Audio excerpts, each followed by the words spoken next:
Assalamualaikum warahmatullahi wabarakatuh. Salam literasi. Butuh buku dalam edisi kemerdekaan, hari kemerdekaan. Ini tepat 17 tanggal 17 Agustus 2025. 80 tahun usia kemerdekaan kita. Saya iseng aja, saya tidak membahas satu buku, tapi saya menarik beberapa buku di rak buku saya. Ada 2 buku baru dan buku lama. Buku lama yang saya ambil ini salah satunya ini Untukmu Negeri. Saya pernah bahas kayaknya di Butuh Buku ya, Untukmu Negerinya Muhammad Hatta. Ini ada 3 buku. Ya, saya ambil buku yang menuju kemerdekaan, menuju gerbang kemerdekaan untuk negeriku. Ya. Bung Hatta. Di sini itu soalnya sebenarnya saya hanya ini aja pengen tahu suasana di tanggal 17 Agustus 1945 itu seperti apa dari sudut pandang Bung Hatta, karena ini adalah tulisan Bung Hatta sendiri ya, sebuah autobiografi yang ditulis oleh Bung Hatta, perjalanan dia dari sebelum kemerdekaan sampai dengan merdeka. Nah, di tanggal 17 itulah ini saya jadi senang menikmati ya. Ada bagaimana rapat ketegangan saat menyusun teks proklamasinya ya. Bagaimana luar biasa para pendiri negeri itu ya. Dan disampaikan nih ketika rapat penyusunan proklamasinya ya.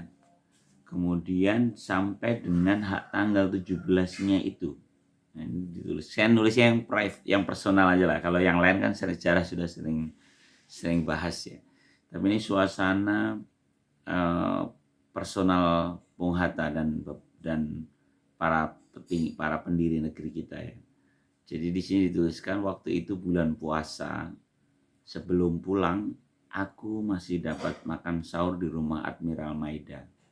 Jadi Bung Hatta masih sempat makan sahur. Makan sahurnya adalah roti, telur, dan ikan sardin.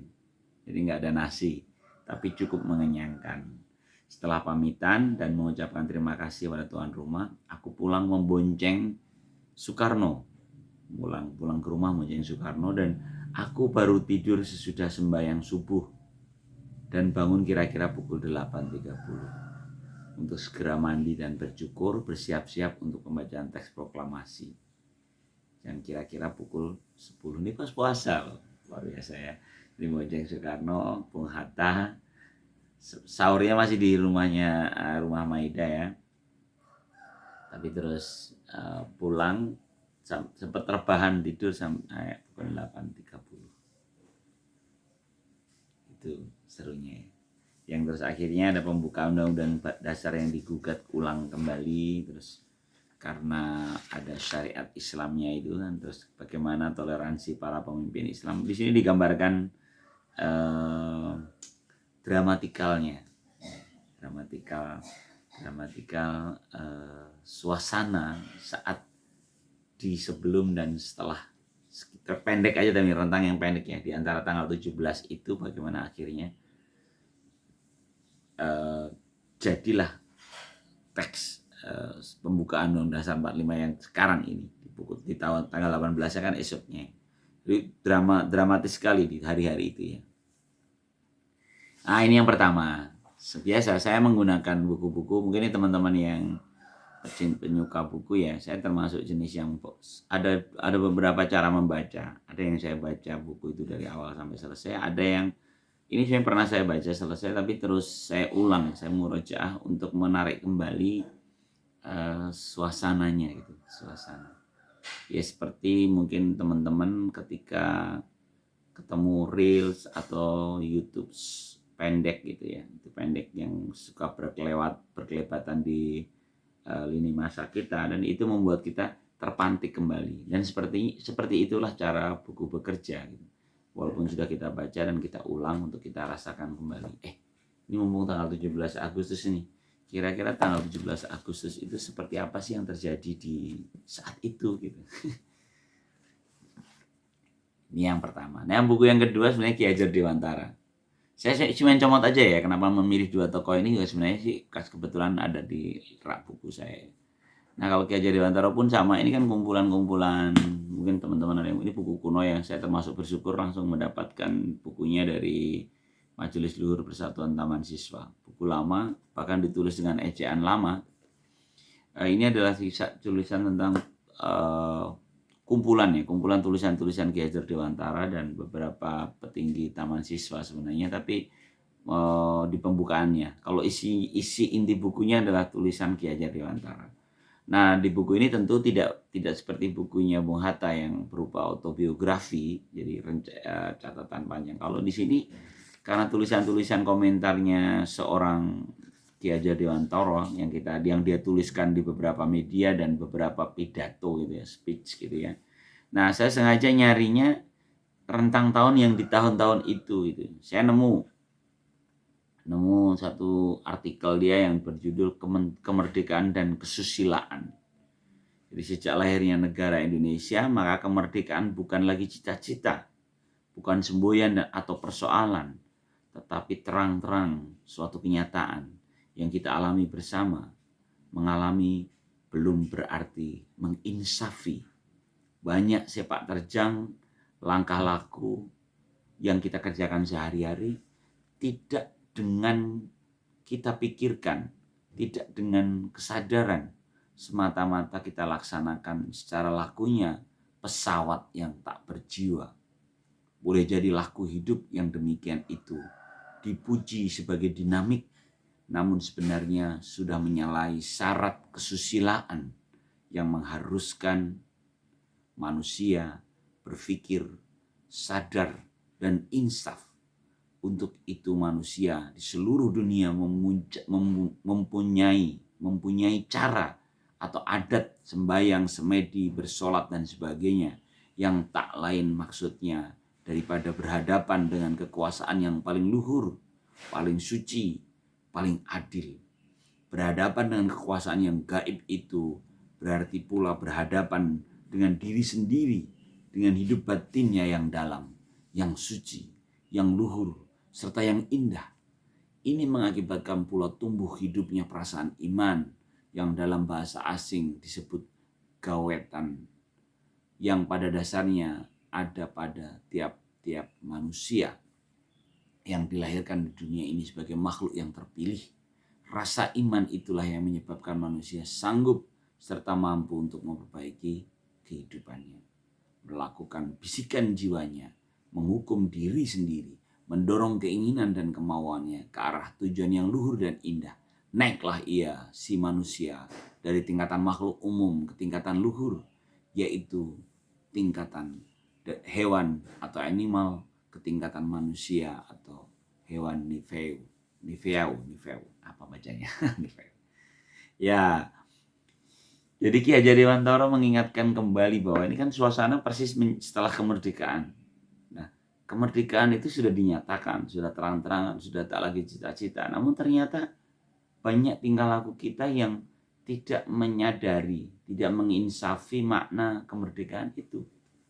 Sementara tanpa menyadari, tanpa menginsafi, itu melanggar fitrah kita sebagai manusia. Tulisan ini cukup panjang ya, dan menurut saya dalam sekali sih. Dia mengingatkan bagaimana pendidikan berperan dalam membangun kita menjadi manusia seutuhnya.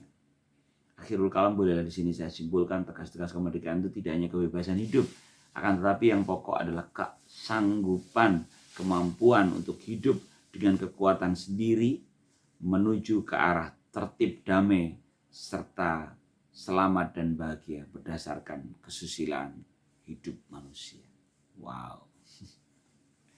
Di tahun itu, di tahun 1997. Sebenarnya kalau ini tulisannya sih selesai di tahun 1997, 22 Desember 1947. Tulisan ditulis oleh para pendahulu kita dan menurut saya menjadi menarik untuk kita renungkan kembali gitu. Bahwa kemerdekaan itu satu hal, bagaimana suasana personalnya tadi Bung Hatta sampaikan, dan ternyata oleh Ki Hajar Dewantara yang Pak Guru, yang pendidik, dia mengingatkan kembali, tidak cukup hanya sekedar menjalani kemerdekaan, tapi perlu menyadari dan menginsafinya, dan inilah peran pendidikan.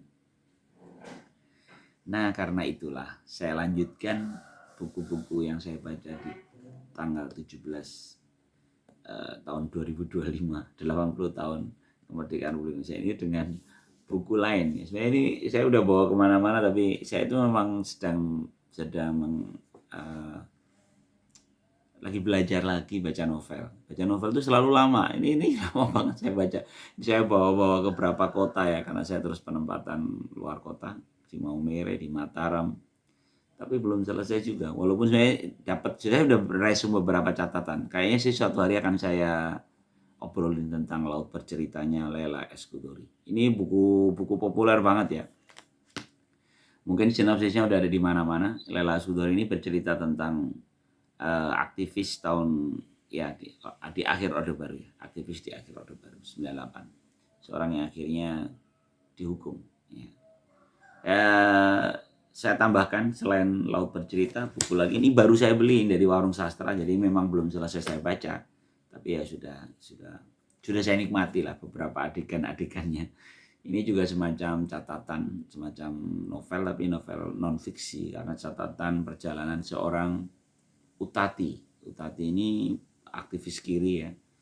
Ditulis oleh Magdalena Sitorus, Onak dan Tari di Bukit Duri. Utati ini adalah adik iparnya Pramudia Anantatur.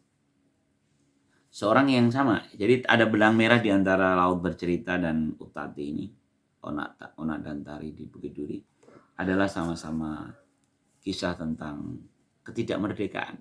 Jadi kalau tadi saya cerita 2 buku tentang kemerdekaan, ini buku tentang ketidakmerdekaan karena bercerita tentang penyekapan yang pedih dan getirnya penyekapan, penahanan, dan itu artinya ketidakmerdekaan.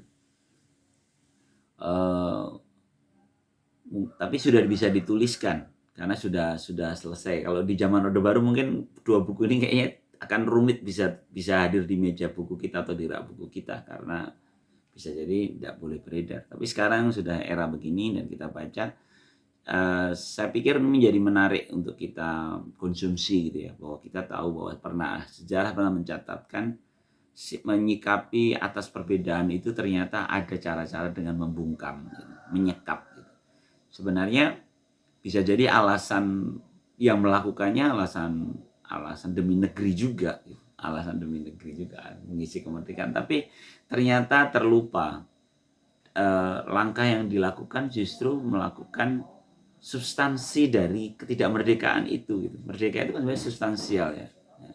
Karena itu nanti di endingnya nih saya coba mau mengumpulkan 4 buku ini sebenarnya tidak dalam sebuah resume serius. Seperti biasa lah, bentuk buku tidak akademis dan bukan bedah buku atau review buku secara akademis ya. Ini hanya lintasan-lintasan pikiran setelah saya mengkonsumsi 4 buku ini, dan ini pun 2 buku ini belum saya selesaikan ya. Kalau yang 2 buku sebelumnya saya hanya mereview kembali gitu. Sebenarnya karena saya pengen tahu rasanya atau memaknai kemerdekaan kita di tahun 2025, di 80 tahun ini udah kakek-kakek nih, 80 tahun negeri kita ini, kira-kira seperti apa sih kemerdekaan menurut Putu di hari ini gitu ya. Dan saya menangkap, saya akhiri dengan sebuah penggalan. Ini sebenarnya penggalan ceramahnya Cak Nun ya, M.H. Ainun Najib, dalam sebuah, saya lupa konteksnya, waktu itu dia menasihati para pendengar, para peserta pengajiannya. Kajiannya Cak Nur tahu lah ya, Cak Nun Najib kan kajiannya dialektika banget gitu, dengerin obrolan jamaah, ditanggapin gitu. Waktu itu sih kalau nggak salah anak muda yang menanyakan tentang mesti seperti apa, lalu Cak Nun mengingatkan cara kerjanya kita itu sebenarnya sederhana. Kamu ketemulah, kamu cari tahu siapa dirimu, dan cara itu sebenarnya kalau bahasa agamanya adalah fadilah. Fadilah itu sesuatu yang diberikan Allah itu ke kita, dan itu tuh bisa tumbuh gitu. Sebenarnya kalau kita nemu itu tuh kita sudah menikmati, sudah mensyukuri fadilah yang kita terima. Fadilah itu kalau etimologisnya keutamaannya, tapi sebenarnya tiap kita punya fadilah itu. Nah, Cak Nun itu mengingatkan, dengan menemukan fadilah kita yang ada dalam diri kita, lalu kita menjalaninya, kita akan merdeka. Kita akan menjalaninya dengan ringan. Kita akan, nah gitu loh. Ya. Jadi kalau ada orang yang merasa bahwa menjalani, mungkin ada yang kerja kantoran dan merasa seperti budak korporat misalnya gitu. Sebenarnya mungkin apakah kerja kantoran itu salah? Mungkin enggak, tapi kita belum menemukan titik fadilah itu. Karena mestinya kamu menjalani apapun itu ya harusnya nyaman dong. Mau jadi tadi istilah anak-anak sekarang budak korporat, atau mungkin ada yang kuliah jurusan yang tidak dia sukai misalnya, lalu dia tertekan. Ya kalau bukan jurusannya mungkin yang masalah, tapi diri kita belum menemukan titik yang kita bisa menikmatinya gitu. Ya kan? Jadi sebenarnya nanti ketika kita kembangkan ini kan kita bicara private ya, personal gitu. Kalau dalam diri personal kita harus menemukan titik nyaman kita. Kita harus merdeka dalam bentuk apapun gitu. Kalau kita menjalani sesuatu yang tidak nyaman, ya kita merdeka dengan membuat nyaman, gitu. Memperlebar ruang nyaman kita. Dan itu bisa gitu, karena ternyata kita memiliki tadi tanda petik fadilah yang diturunkan Allah dalam diri kita, dan itu tuh seru banget gitu. Kalau nemu itu kita tiba-tiba exciting atas banyak hal gitu. Dan itu mungkin kata kemerdekaan yang perlu kita kembali renungkan untuk anak-anak sekarang ya. Kita nggak ngomongin tentang mengangkat bersenjata, tapi kita membicarakan tentang menikmati hidup dengan nyaman, gitu, tenang, enjoy, karena kita menemukan fadilah kita. Kita tidak membicarakan tentang pekerjaan atau profesi atau mata kuliah atau jurusan yang kita sukai dan tidak kita sukai, bukan. Tapi ini tentang menemukan sesuatu di dalam diri kita, membuat kerjaan, kuliah, tugas yang ada di depan mata itu menjadi seru, nyaman untuk kita lakukan gitu. Dan itu namanya merdeka.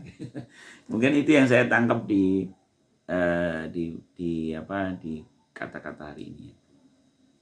Nah, lalu saya coba, ini kan tadi private, sekarang kita lebar gitu. Bagaimana dengan cerita tadi itu? Kenapa mengisi kemerdekaan ada juga langkah-langkah represif dari pihak-pihak tertentu, penguasa yang merasa bahwa ini mengganggu proses pembangunan nih, lalu dibungkam gitu.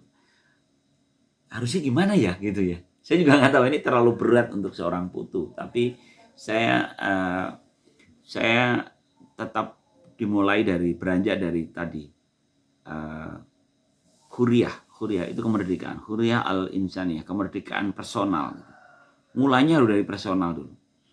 Ketika kita bicara tentang kemerdekaan mata, telinga, indera kita gitu ya. Mata dan telinga ini kan alat indera untuk menangkap. Ketika kita memiliki kemerdekaan untuk menangkap apapun yang ada di sekitar kita, demikian juga kita punya kebebasan untuk mengatakan apapun yang ingin kita katakan, misalnya gitu kan. Lalu ada orang yang tidak nyaman dengan apa yang kita katakan. Bukankah kalian punya telinga yang kalian bisa mau pilih untuk dipilih untuk mendengarkan atau tidak mendengarkan gitu. Sorry ya, ini agak berputar, tapi menurut saya demikianlah cara al-huriyah al-insaniyah itu versi putu tentunya diterapkan. Selama kita berpikir bahwa kita itu merdeka, maka kita bisa merdeka membaca, merdeka mendengar, merdeka mengatakan gitu. Tapi kita juga merdeka untuk tidak mendengar, tidak melihat apa yang tidak kita suka, ya kan? Sehingga akhirnya tidak ada tindakan represif, tidak ada tindakan itu. Karena ya sudahlah gitu. Contoh misalnya gini nih, contoh ketika ada, sekarang kan mulai marak lagi ya, kasus-kasus lagu atau tulisan yang mulai dikritisi, bahkan ada yang terus ditekan untuk dicabut, untuk tidak boleh disebarkan gitu-gitu kan. Tapi sebenarnya kalau misalnya kita mau bersandar pada al-huriyah insaniyah secara serius gitu, sebenarnya nggak perlu kita bungkam kan. Kita tidak perlu menutup mulut semua orang untuk mengatakan hal yang tidak kita suka. Kita cukup menutup telinga kita untuk tidak mendengarkan gitu. Iya nggak sih? Menurut saya itu salah satu cara kalau mau kita diperluas gitu, bahwa kemerdekaan itu ya merdeka aja. Kamu mau ngomong aja gitu. Tapi kita mau dengarkan atau tidak, nah itu masalah. Seperti yang saya lakukan di Putu Buku ini kan sebenarnya cerita latar belakangnya adalah kumpulan teman-teman yang penggiat literasi, yang pengen banget ngomongin, ayolah baca buku gitu. Tapi kenyataannya kan enggak. zaman era sekarang siapa sih yang mau baca buku? Nggak banyak. Karena itu yang saya lakukan, kenapa nggak saya bikin konten, saya ngomong apa aja dan saya lempar ke dunia maya, lempar ke YouTube. Untuk siapa tahu ada yang salah pencet gitu, ada yang salah pencet nonton konten beginian dan mungkin dia, oh benar juga nih kata Putu. Kalaupun enggak ya nggak apa-apa gitu. Ini dicatat dalam algoritma kita, dalam sejarah kita sebagai sesuatu yang kita pernah sampaikan gitu. Tugas kita hanya itu aja kan. Kalau kamu nggak suka melihat konten-konten yang terlalu sederhana, terlalu asal bunyi, terlalu ya kelucuan-kelucuan yang nggak masuk akal, nggak menggunakan logika dengan baik, ya nggak apa, nggak bisa juga kita bungkam mereka untuk nggak ngomong kan. Yang bisa kita lakukan, kita isi dengan cara kita gitu. Saya mengapresiasi oleh beberapa pergerakan yang dilakukan oleh Malaka Project misalnya, yang terus giat sekali mengajak kita untuk berpikir gitu. Saya pikir itu hal-hal sederhana tentang ya udah, daripada kamu sibuk membungkam konten-konten yang nggak mikir itu, kenapa nggak ceritakan aja bahwa pentingnya kita berpikir. Gitu ceritanya. Nggak usah terus membungkam mulut mereka, tapi cukup kita mengatur telinga kita.